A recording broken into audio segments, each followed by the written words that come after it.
Hello, you are on the Balance of Style channel. The topic of this video is bias binding. Without further ado, let's begin.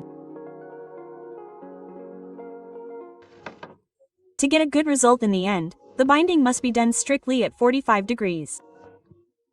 And to begin, we create an angle of 90 degrees. My ruler has markings exactly 45 degrees.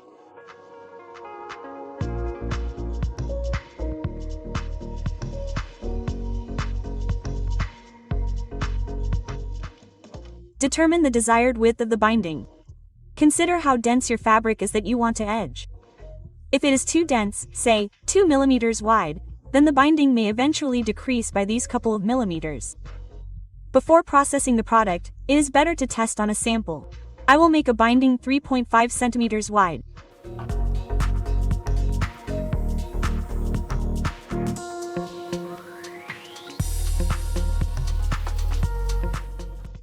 Pay attention to the fabric from which you make the binding. If it is elastic, then during the manufacturing process, with the slightest stretch, it may narrow. Cut out. You can draw lines for making the binding along the entire perimeter of the fabric. For my product, I need a binding of only a little more than a meter. We connect the inlay.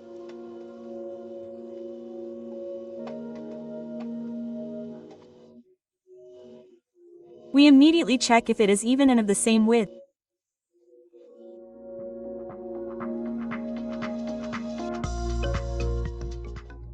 If these edges do not match perfectly, then you need to redo it, otherwise you will not get a good result in the finished form. My edges match, the inlay is even, so you can move on to the next step. For ease of connecting the inlay, we will draw sewing lines. 5 to 7 millimeters is enough. I will make it to the width of the foot. This is 7 millimeters. I also have a convenient marking on this ruler. 5 to 7 millimeters. Rulers with convenient markings make the work much easier. We connect these parts, focusing strictly on the marking, and not on the edge of the inlay. We turn one inlay. It lies like this. We align the edges and make sure that our drawn line coincides clearly with the outer line of the second part. A 90 degrees corner is formed. We also fix the parts here.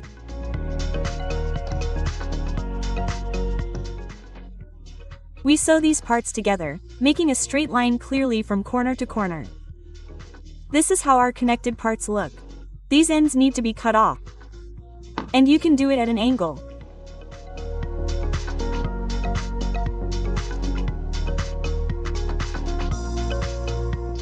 Iron the allowances. Go to the iron. We form the piping. This can be done in different ways, for example, with a needle. The width of the inserted needle should be 1 to 2 millimeters larger than half the width of our piping. For example, my piping is 3.5 centimeters wide, that is, half of it will be equal to 1.75. The width of the needle should not be 1.75, but 1.9. This is necessary in order to subsequently fold the piping in 4 layers. And if you leave the width of the needle exactly equal to half the width of our piping, then the edges in the center will touch, and when folding in 4 layers, either these edges will shift, or the edges that are inside will bend. How to form a binding with a needle. We stick the needle in. And here we leave a distance of 1.9, as I said, for my case. We bend our binding and pull it under the needle.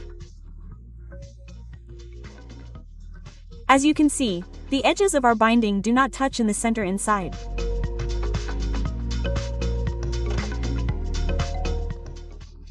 Manually help to form the binding and make sure that the edges bend equally. This is one of the options for forming the binding. It is not the most convenient, at least for me.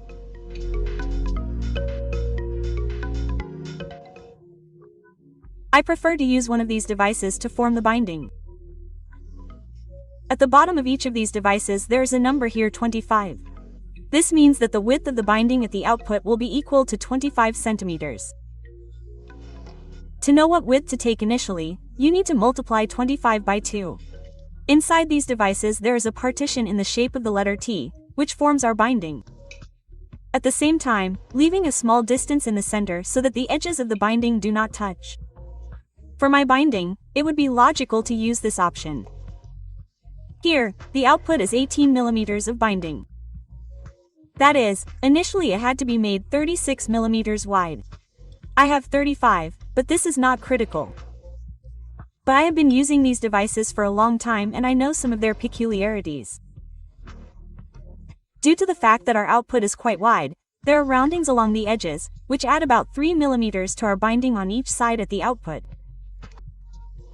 Therefore, I will not use this 18 millimeters device, but this 12. Well, for clarity, I will show how it looks if you use this device.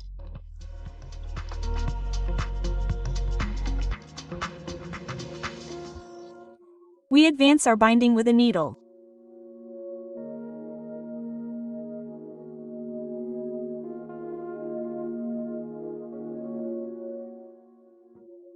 Here in the center there is too much distance between our edges.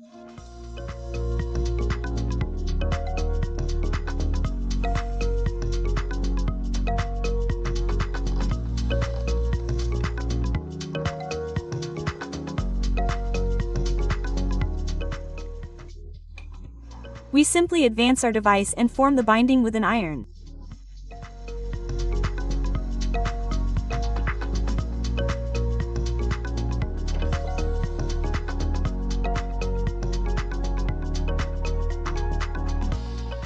Make sure that the edges of the binding are bent equally. Here, at the output, the edges of the binding initially overlap each other slightly, but when advancing, the binding opens in the center.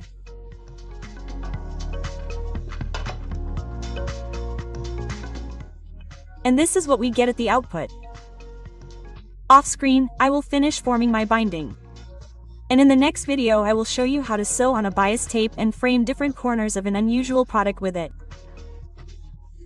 Keep in mind that any bias tape, even if it is made of non-elastic fabric, will stretch. So do not pull it too much when shaping, otherwise it will deform. The width will be worse than you need. The last stage of shaping the tape is folding it into 4 layers. You can fold the tape into 4 layers, aligning the edges, but I will connect the tape so that one edge protrudes by 1 millimeter. Depends on how you want to sew your tape.